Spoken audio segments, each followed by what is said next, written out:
Hey guys, Matt, IronTrap Garage. Today we're going to do an update on our Hot Rodding 101 series. We haven't done one in a little while, but we've had a bunch of requests for different topics, and today we're doing one of those requested topics. So today we're going to be talking about specifically early Ford product rears from the Model A era up to the end of the early V8 rear, and most commonly they're called Banjo rears.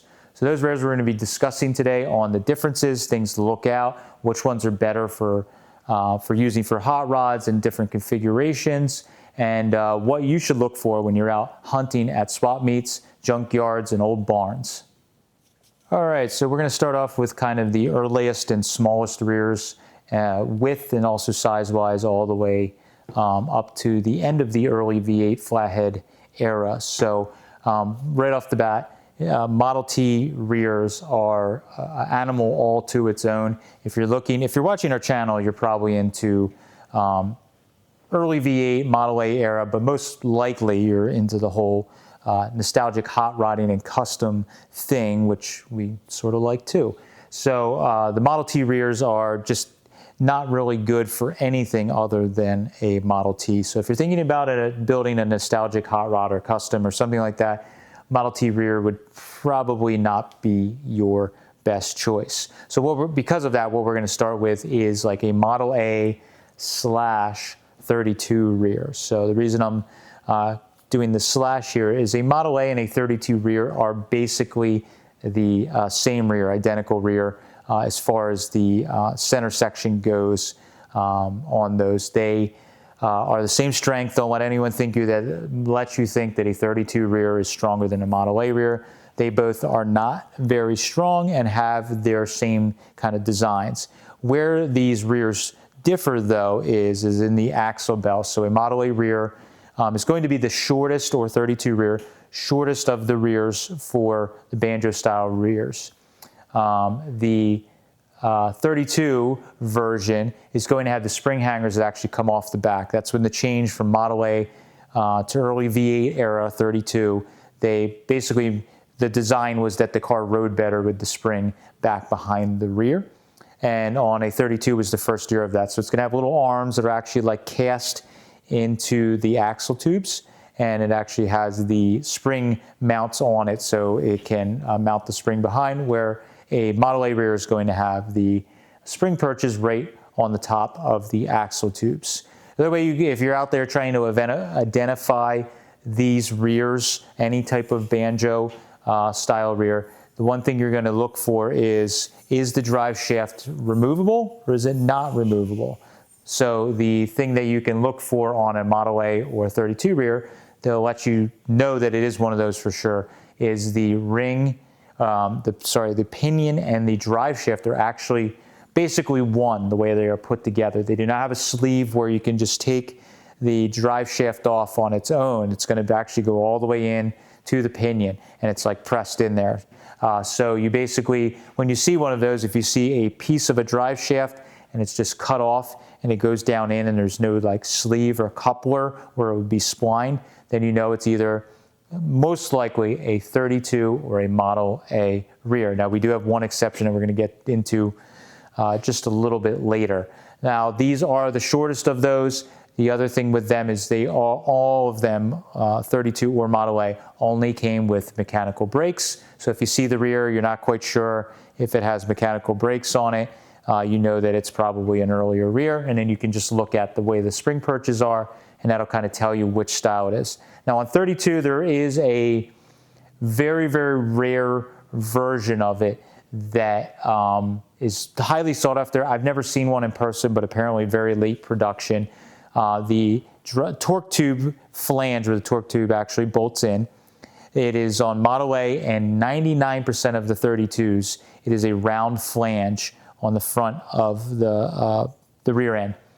Very late in 32, there was apparently a version where it has the scallop or star-shaped flange that they continue through all of the Banjos throughout the early V8 era. So those ones, they actually have a larger support bearing in them, like a 33.4 or there's extra webbing in there that makes them a bit stronger. They are highly sought after. I've never seen one. I don't know if they're really, if you're building a hot rod, I don't know if it's really worth the effort to seek one out where you could just go to a slightly later version that's going to be much stronger. It's going to be already set up for juice brakes and have the removable torque tube drive shaft, all of that stuff. So it is something to mention if you come across one. You have to look at the spring perches on the axle tubes. You're also going to measure the rear. You can see if it's one of the narrower versions. You can tell. Sometimes the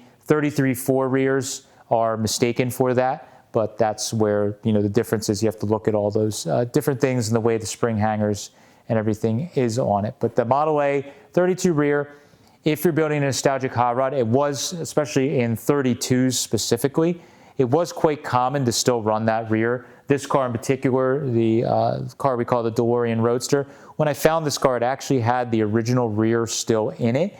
And they were running this thing and drag racing and doing all sorts of stuff. The rears were still used, mainly I think because they were just basically like, you could bolt other engines in and you could put like a banger car, you can just put a V8 in and everything bolts right up the same on the torque tube side. So I think that's why a lot of times they were used. So if you're trying to build a early period hot rod, it was very common, in the pre-war and war era to actually use the stock 32 rear or even Model A rear. I've seen with a lot of those. So you can adapt them to juice brakes. It's a little bit of work. There's some parts you need to find to make it all work, some small modifications, especially on a Model A rear where the spring hanger is. You may have to modify the backing plate, but it all does kind of bolt up with minor modifications, and you can put the juice brakes on them. So that's something to mention. I would only really use a Model A or a 32 version if you are really, really dead set on doing a certain time period of a build. All right, so we're going to jump over to 33.4 style Banjo rear axles. So the rears on these are basically the late 32 style is very similar. They started upgrading as far as the bearings, and the support on these every year basically gets better. So on these, the webbing and the support for the bearing area is, in the pinion, is a lot better on 33.4 than the Model A or 32 style. On these, this is the first year where they actually made the torque tube drive shaft actually removable. It's kind of unusual. I don't really know the reason why they made the pinion and the drive shaft one piece like that, so to speak. So on these, they actually made it easily serviceable and removable. So there is, on these 33.4 drive shafts, they are a larger diameter of tubing, and it has no sleeve or coupler. It's actually built into the drive shaft. And the spline count on the rear is kind of maintained throughout these the earlier years. So these 33.4 rears, they do not interchange all of their parts easily with the later 35 to 40, 46 to 8 type rears. So with these, they're kind of their own animals, so to speak. The gear ratios in all of these, there was options for larger ratios, but when you're talking about, especially I would say Model A and 32, the ratio most commonly I've seen is the 411. So it's not as common to see any type of highway gears, 354s or anything like that. You're not going to see as much, and even 378s seem to be less common. I feel like once you get into 33.4 though, it seemed to be more common, at least in all the rears and cars that we come across in our young lives. 378s seem to be a little more common. I've had a lot of them that come factory with 378s. And the nice thing with that is you can leave one of these rears in. If you're not planning to like crazy drag race it, just maybe hop up a flathead V8, it will be okay to use in the car. You're going to get 378, and with the right tire ratio, you could still do low highway speeds. And a bunch of my cars have 378s in them, and it does work pretty well. So I would say if you're getting a 33.4 and you're just doing something kind of mild, it's not an issue to leave the stock rear in it. I had a 34, my red 34 two-door sedan I had was built, it was a hot rod over the years and was last built in the 60s. It had a early small block Chevy in it with 39 trans and the stock 34 rear with 378s. And because of the small block Chevy engine, the slightly more modern engine, it could turn higher RPMs and I could keep up with highway traffic within reason fairly well. So something to think about if you're trying to build a car. You don't necessarily need to take the 33.4 rear out if you're keeping something mild in there. It's going to work totally fine. And it isn't too much of an issue. But these 33.4 rears are kind of like a transition time with some of the parts in there and the bearings and things that you need to be careful that you can't just swap any parts directly. They may not swap over trying to build one from parts or get a ring and pinion from something else to get a different ratio. You have to make sure that all those parts will work with the 33.4 style rear. All right, so now we're going to jump into probably the widest gear range that is covered and probably the most common style of the Banjo rear axle. So the 35 to 40 or 41 era of rear axles on these early Ford or early V8 power cars are, the parts and the guts are pretty much all the same and very, very interchangeable between those years. That's probably my favorite when I'm swapping around on a lot of these cars because you can, as far as getting different gear sets and things like that, swapping parts around, ease of availability, those are the ones. And also the 35 Fords, 35 to 40, while they do get wider than a 33.4, they're not so wide that you can't fit them underneath of a full fender earlier car. So for instance, my 34 sedan delivery has a 40 rear under it. Fits just fine even with larger rear tires. The 32 Roadster back there, same thing, has a 35 to 40 width rear in it. Bigger rear tires, it still fits underneath. And actually, if you're going for the hot rod look, it pushes the rear wheels out. And I think it looks quite good, especially when you're just lowering it a little bit. But these rears, the guts, like I mentioned, are basically all the same.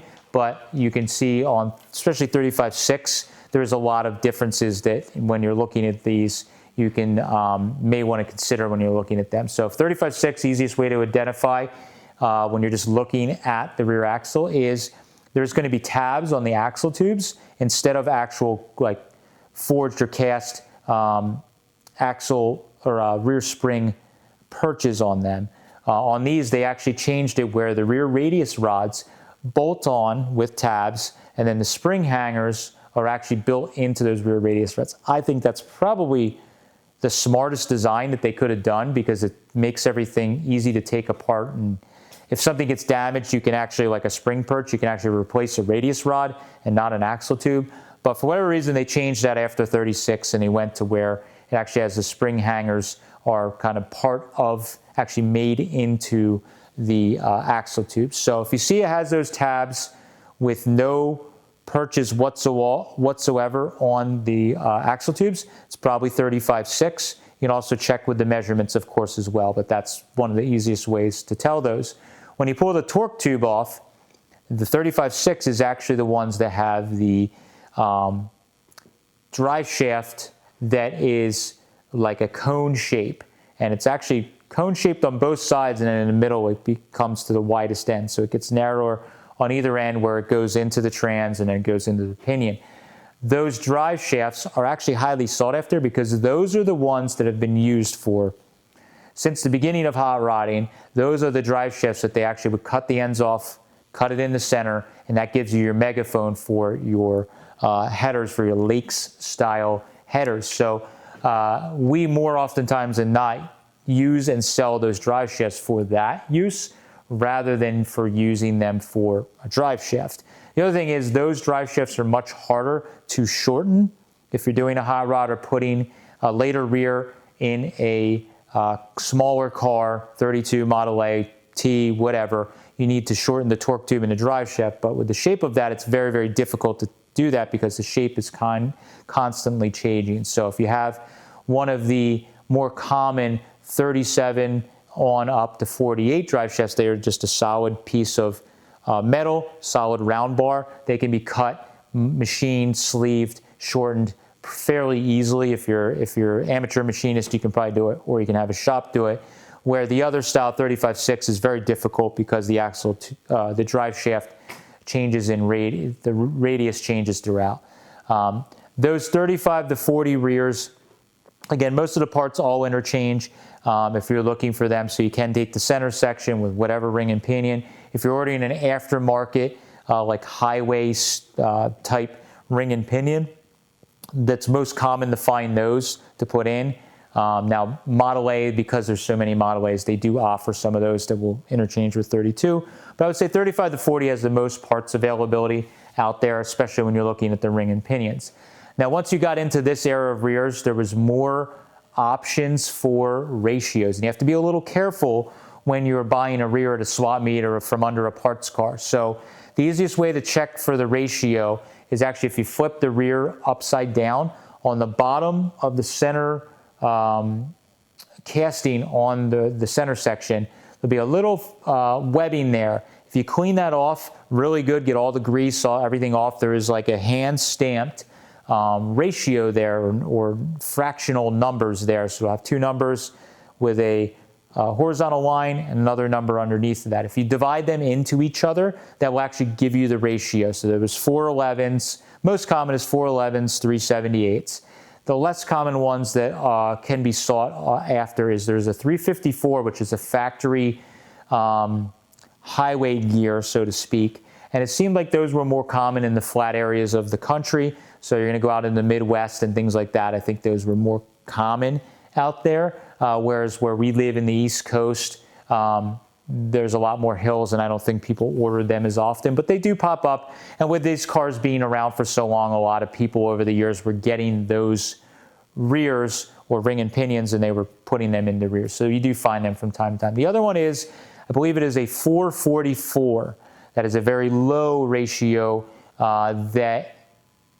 low geared ratio that would be found in like the V860 vehicles. So the small flathead V8, they put a ratio that allowed the low powered engine to still pull the car around. A lot of times, a quite big car, 44 with a little 60 horse V8 engine was very underpowered, so they used the rear end ratio to make up for that. Those rears are less common, but you'd be surprised. They pop up quite often when we're buying rears and parts from swap meets and estates and different things like that. We do come across those, and that is a rear that they are geared so low, not really great for street driving, because when if you're doing a nostalgic car where you have the 444 rear with just a 39 trans or a 3-speed flathead V8 trans, you're going to be in third gear doing 35 to 40 miles an hour, and the RPMs are pretty high on it. So even a 411 in today's traffic is a little difficult with a flathead V8 because you're tacking the engine up quite a bit just to go 45 miles an hour. So it's not really great. The secret with those higher gear ratios is if you're using something like a overdrive transmission or you're using a factory, which we're going to talk about in a second, a factory overdrive rear setup like a Columbia, using that ring and pinion will allow you, any type of overdrive is going to allow you to use that lower ratio because you have that overdrive function. The other thing is the 444s seem to be a popular one, or 411, if you're doing a Halabrand or similar style quick change rear where you can change the gears in the back side of the rear. You start again with that lower ratio. If you get your gear set right, you can just swap them 180 and you can go from a highway gear to something that's better for around town type driving or eighth mile drags or something like that. So they are desirable. Don't just throw it in the trash if you get a 444 or 411. You can think of that. A lot of times the nostalgia circle track guys are buying up those 444s to put in those quick changes. Because a lot of the midgets and some of the short track cars were running those. So we do sell them from time to time. But if you're thinking about doing a quick change yourself for a street car or a Columbia overdrive or something like that, or if you're running maybe a more modern transmission with an overdrive built into it, that's another way you can get around it. You can use, they can be useful. So diving back in, I mentioned the Columbia for the 35 to 40 era. that is when you started seeing the Columbia overdrive. Columbia was basically an aftermarket company that made overdrives for a number of vehicles. You would see a Columbia overdrive rear actually on like Auburns and things like that. I've seen them before. So they weren't just making them for Fords, but they seemed to be most popular for Fords. For my research, it seems to be, I think, roughly in 1934, the Columbia overdrive was available for purchase directly from Columbia themselves. I don't think the dealer was officially offering them, but they are out there. Super, super rare. I've almost never saw one. I have a 34, I misspoke earlier, I actually have a 34 Columbia that's in 34 width that's in my 32 that I bought from a fellow collector. I don't know if that rear was made from other ones. They could have taken the axle tubes and shortened it and ran 34 parts. But they're very, very rare. If you're looking for one, they're almost non-existent. It's kind of like finding the scallop flanged late 32 rear axle. But it is quite common to see the 35 to 40 and 40 for 41 and 46 to 48 Columbia overdrive setups. Those are, in my opinion, if you're doing a street car and you want to do a nostalgia car with overdrive in them and try and keep all old parts, that is the ticket. The Columbia rear conversion will allow you to have a huge drop in RPMs at highway speeds, but still have the fun around town. With the options to bulletproof them, so to speak, where they've, over the years, enthusiasts have figured out how to strengthen those rears, and the Columbia portions that tend to break when you're doing a little bit of spirited driving, they figured most of that stuff out now, and also with wear items on them, that you can get them to where they're pretty good for street driving. And I've actually started to convert a lot of my cars as I found them into that, because again, you get the great low gearing for around town where the car feels fun. But if you need to get on the highway, you can drive, lower the RPMs, the engine's not going to be screaming. Also, if you're driving a flathead powered vehicle, you're going to see the temperature, water temperature actually drop down because the engine's going to be in a more optimal RPM range. So I am a huge fan of those. They are a little hard to find. They are a little more expensive, but I think if you're trying to keep the period correctness, that is a really, really good option. I put them in a handful of my cars. You can watch some of our videos where we've talked about that. But if you're looking for those Columbia portions, they are basically, the axle tube portion is the part that's specific to the type of car and also the width. So the axle tube, if you have a 35.6, is definitely going to be much harder to find. I feel like as the years went on, the Columbias got more popular. So 35.6, you're going to have a hard time with that axle tube, but you could modify a later one. 37 to 41 is going to be the more common versus 35.6. We find them from time to time, and then the 46H we're going to talk about in a little bit. They seem to be the most common. The Columbia parts internally are all the same. It's just the axle shaft and the tube itself are year specific because they get wider and how the spring perches are on them. So if you're thinking about doing a Columbia, we could probably do a whole nother video just on Columbia information, but I just wanted to give you a little bit of that insight into that rear, which is a great, great option if you want to get the overdrive function while keeping a kind of factory Ford type part. All right, I should mention on the 35 to 40 rears that we talked about, pretty much from 37 to 41, all of those rears, they pretty much all interchange with no issues. If you look, kind of an easy way to think about it is 35 to 40, the frames are all basically the same. Now, there's difference in tabs and body mounts and things like that, but as far as the wheelbase and things like that go and the dimensions of everything, they're very, very similar. So because of that, you can basically take any of those rears from 37 to 40 and change them around in any car. So it doesn't need to be specifically the year car that you have and the same year car you have to pull that rear out of. So when you're looking for those rears are also going to have the little sleeve on the drive shaft itself that you can take off. It has two rivets, long rivets in them hot rivets that you can basically drill out, knock them out, pull the drive shaft off, and it's going to be a solid solid bar stock that the drive shaft is actually made out of. Those are the ones that I prefer if you're doing a nostalgia car, flathead powered, whatever, to shorten, because they are very simple. You can actually take that sleeve that you take off, you can machine the drive shaft, make it a press fit into one half of the sleeve, which is basically like a spline adapter, and you can pin it, weld it, do all of that stuff, and it will fit on and fit any of your car that has a shorter wheelbase. So those ones, in my opinion, are the ones that are the easiest to adapt, 37 to 40, into all sorts of different things, because the cross members use the straight spring, unlike 32 to 34.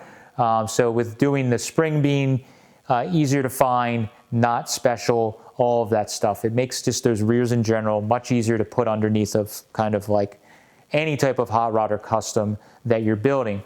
The other little caveat to mention that we alluded to earlier is the one-piece drive shaft and pinion setup. 39 Mercury only. Not sure why. It might even be 3940 actually, now that I'm thinking about it. 3940 Mercury only. They had the same setup with the one-piece drive shaft as like a 32 to 34. I learned that information the hard way, much like I think a lot of people over the years had, because I got a rear that looked like a 37 to 40 rear, never took the torque tube off, and I didn't notice the difference in the length of the torque tube. And I actually sold it to a friend. He went to take it apart, takes it all off, because he was going to put in a Model A or something. And he's like, the drive shaft is one piece. What is this? I'm like, I don't know. And then I realized that that was the case. I don't know why Ford did it. I don't know if anyone knows. If you're watching this video and you're an expert and you do know, I'd love to hear it. But that has the one-piece drive shaft. Not very good. The big bummer with that is that it seems like the Mercuries, they offered the 354 gear ratio, seem to be more common. I've come across a lot more of the Mercury center sections with 354s in them than even sometimes the Fords. I don't know why, but seemed to be maybe the bigger, better car. It was easier to sell that upgrade. But the Mercury rears, because of that, they're not great for modifying. Again, if you're putting it in another Mercury, it's no problem. But because the wheelbase or the frame is different on a Mercury frame in 3940 than the Fords, you can't just roll that rear underneath because the drive shaft is actually longer on those. So I usually stay away from them. A lot of times we just part those rears out, use the juice brakes, use the axle tubes and all that kind of stuff, and then the other parts we either save and sell to a Mercury guy or just get rid of if you can't use any of those parts because they're not very common. So I wanted to mention that little caveat. If you're out there shopping, be careful of that. Don't buy the wrong rear. You can actually also tell in the torque tube, there's a little extra section in there where they kind of made it longer, and also the radius rods are, I believe, shorter on those, so you can kind of tell it that way as well. So now we'll get into the last kind of batch of the V8 or V12 era, standing next to the Lincoln here, is the wider of the rear axle. So Lincoln actually had a version of even into the later ones, a version of a Banjo rear. They're actually bulked up. They're a little beefier on them, so the center section has like extra webbing. It just looks bigger and is different looking. If you ever see something like that looks kind of like it's a Banjo, but the center section looks funny, like it's bigger, there is a chance that you might have a Lincoln rear end. I believe on the earlier Lincolns, maybe like 37 to, I'm not sure exactly, or 36, 7, somewhere in that range. I think they did use a more smaller rear, but the ones I've seen that has a bigger center section, they had a Columbia actually option for those, and that stuff is also a little different. The axle tubes had a Speedo drive in some of them, so if you ever see some of these parts, it may be Lincoln, and the stuff doesn't always play together. It doesn't interchange, so be careful of that. If you're trying to cobble something together, it could be an issue. But aside from the Lincoln discussion, the 42 to 48 era Banjo rear axles are the widest. I think they're, so the 35 to 40s are like 1 inch wider. Once you get into the 46.8, it's even, I think, 1.5 inches wider than those. So if you're trying to put one of those, I might be misspeaking the exact dimensions, but the 42 to 48 is the widest of the V8 era rears. You can tell on those, they also usually, pretty much all of those have extra holes for sway bars and things like that, where the earlier rears don't have it in the spring hanger area. And they're going to be obviously wider. Those rears, if you're trying to put them under a full fender car, just will not fit a lot of times because the rear tires are going to be hitting or outside of your fenders. If you're doing a car with no fenders at all on it, you can, it doesn't really matter. It's more of a preference with the look of how far the rear is spaced out. Those rears are probably the most common. We find them everywhere. Great thing is those ring and pinions do interchange with the 35 to 40 era ones. So you can kind of swap all those parts around. I feel like, again, with 46.8, maybe because they made more of them, you see more of the 354 gear sets for those. So that's pretty cool. You can swap them in. You can swap around the drive shafts, torque tubes, all that stuff, radius rods, all that stuff kind of interchanges. You just need to make sure that you match them together with the length of the radius rods, torque tubes, all that stuff.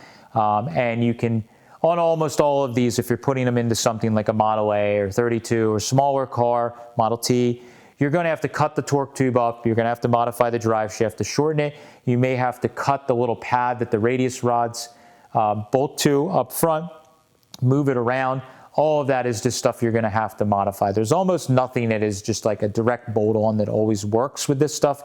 There may be some slight modifications, but you can buy particular parts that's going to make your life a little bit easier. So 42, 48, widest one. It's going to have also, the brakes are a little different. So if you're not sure, you can't tell visually with the width on it, and you're looking at a swap meet, parts, at a parts place or something like that, picking, you can look at the backing plates on the 42 to 48. You're going to start seeing that it has only a single set of adjusters about midpoint on the backing plates, where all of the earlier juice brake rears are going to have 4 adjusters on them. We have 2 kind of more centered towards the bottom, and then we're going to have 2 towards the outside about halfway up on the backing plates. So if you see that, more than likely it is a 42 to 48 rear. Now, all bets are off if it's something that's out of a hot rod or been hot rodded. That's where everything can get super confusing, and you need to really educate yourself on all the different parts, because a 32 Model A rear, any of those, can even be adapted for juice brakes, and they could put 46.8 brakes on a 32 rear. And if you don't exactly know what you're looking at, you could get mixed up and not buy the right thing. So try and watch videos like this. Try to do all, look at cars at car shows, different places where you're, friends that have parts laying around. Educate yourself on what all these different parts are, and that way you can really know what you're buying. We're doing this Hot Rodding 101 series mainly as broad information to try and educate people who are just getting into stuff. When I first got into it, I made a lot of mistakes buying the wrong parts and wheeling and dealing on stuff that I wasn't fully educated, and I would get things and trade for parts or sell parts or buy parts and end up being totally not the right thing, and it gets to be expensive. So hopefully when you watch this, you can learn some of that information, use it for a guide. So if you're building a car or thinking about gathering parts for your next project, you can use some of these tips when you're looking to search for your rear axle or your rear end. You could probably count it by now how many times I've said the word rear. If you're doing a drinking game, you are completely obliterated and you are drunk out of your mind, because I've said it so many times. So thank you guys for following along. I appreciate it. If you like the Hot Rodding 101 series and you have a topic or something you'd like to learn about or have us cover, be happy to do a quick talk session on this in a future video. So thank you guys for following along. We appreciate it. Happy hot rodding. Catch you later.